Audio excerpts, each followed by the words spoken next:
A little bit of love, a little bit of hate. Bobby Steele. Can somebody repost that song, please, so I can get a copy of it? I love that fucking lyric by Bobby Steele and the Undead. That song, I Want You, I think it's called. But the lyric goes, you came into my life through the corner of my eye. And the chorus goes, don't you know I want you to be my girl? I won't be happy till you say you need me. More than anything in this world. Come on, be my girl. Before today, I was so lonely, I wanted to die. You know, it's such a good song, too. They only did it once live. I think it's called, no, it's not Be My Girl, or I Want You. I think it's called I Want You. But a little bit of love, and now a little bit of hate.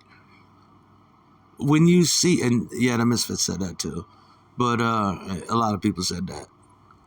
Radio Raheem said that. Love, hate, you know, yeah. Yeah. They all said that.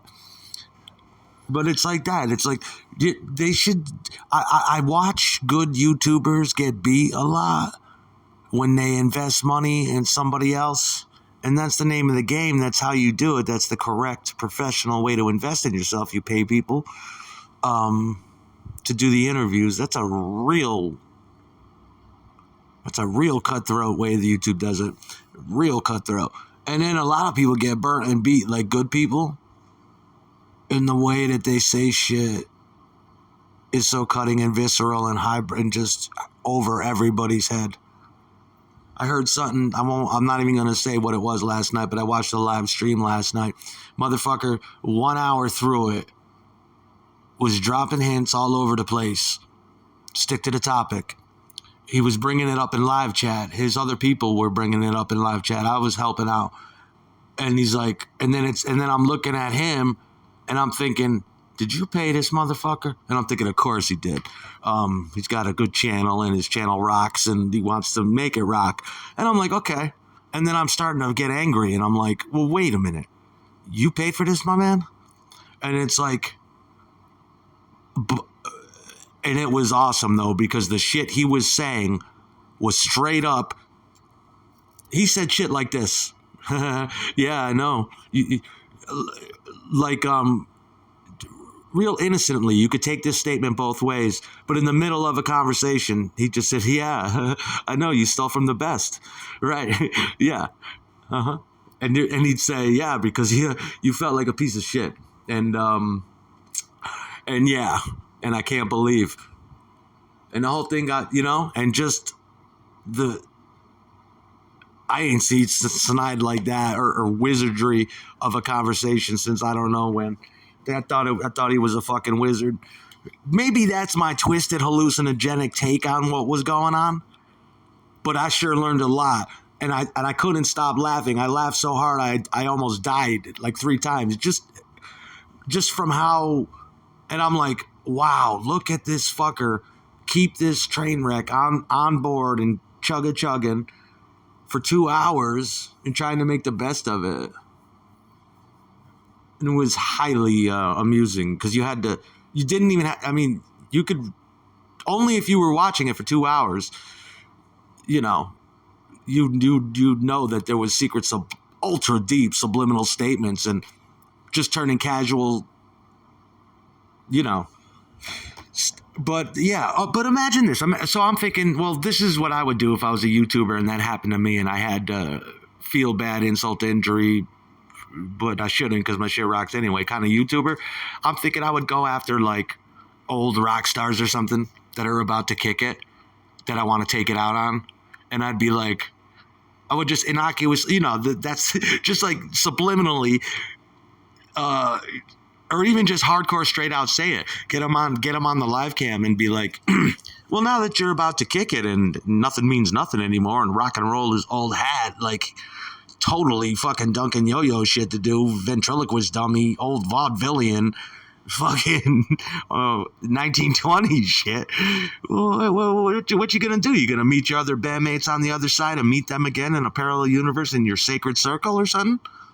Because when you're dead, and it means nothing. And nothing meant nothing. And all those records and all that shit never meant nothing. And even if you know it was nothing, all the good parts of it that you thought were something probably don't amount to shit, do they, at this point, now that you're about to kick it? Shit like that. Just like, and sometimes just see how long it takes for them to turn off the live cam. They might appreciate a hardcore conversation like that. But I would pay people. That's what I would do with YouTube. And I think this might give a lot of people a bad idea. But I would pay motherfuckers and just straight up flog them. Tie them to the whipping post.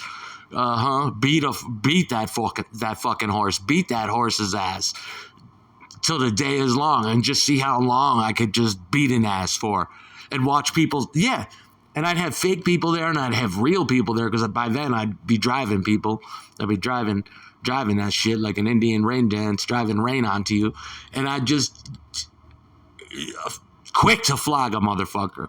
Totally don't care about my reputation. Going after senior citizens, going after old business company executives and authors and shit, and just busting them up. Now you're about to meet your maker. What the fuck's it all mean in the end? You know what I'm saying? Just wither. Just wither like a corn husk. Just fucking cook a motherfucker. Excoriate him. Now that you're about to, when you look back, you know what I mean? To artists that deserve it or something, or like my enemy's favorite band, I'd go after that band. And I'd wait to just the pristine moment to cream all in it and make sure he saw it. Because now I'm a vindictive fucking petty fuck because I've been hanging around you too long. And all I do is get inundated with unwanted thoughts of how to get perfect revenge and get away with it. It becomes realistic after the thoughts of rape and murder. It becomes realistic, and then... By that time, I got an old school Rolodex that I just at my very finger flip, let my fingers do, just a bag of fucking tricks and cantrips and weird spells and fucking diseases I can throw on you. Wouldn't that be great though? That's what I would try to. I would try to connect with the karmic chi of it all and be like, okay, every time I get beat, someone else's ass is gonna get fucking fragged and fried, and we're gonna fucking douse this motherfucker in accelerant and light it up. I'm gonna commit a social suicide today, and I want everybody to see it. With this motherfucker, I'll go get like. I wish I could say names. I heard just people, just people in the industry that are about to fall off the face of time, and just lace into them, give it to them. Good down home tool shedding, wood shedding, out behind the barn, kick your fucking ass in the hay pile, knock you the fuck out of the universe, and just correct a motherfucker too. Someone that you truly hated. Because what are you going to do with all that, Bill? I just got beat on this interview I had to do for $350. Now I'm quick to fucking invest $1,000 in some motherfucker I could crucify. Burn a stigmata on that motherfucker. Brand a scarlet A into his fucking forehead. Be like, see ya. Sure. You know what I mean? Rotate around the back and just drive through and die. Dry up and blow the fuck away. Whew. Off the face of time, forgotten. Wouldn't you like to do that? Sure. Some fat bloated king about to kick it. That didn't mean fucking you know it's for the greater good of the galaxy that you should fry him too. Let him know a little. Let him know thy might before he passes. Like my man said, I'm gonna steal from the best. It's just how you steal, though. You know what I'm saying?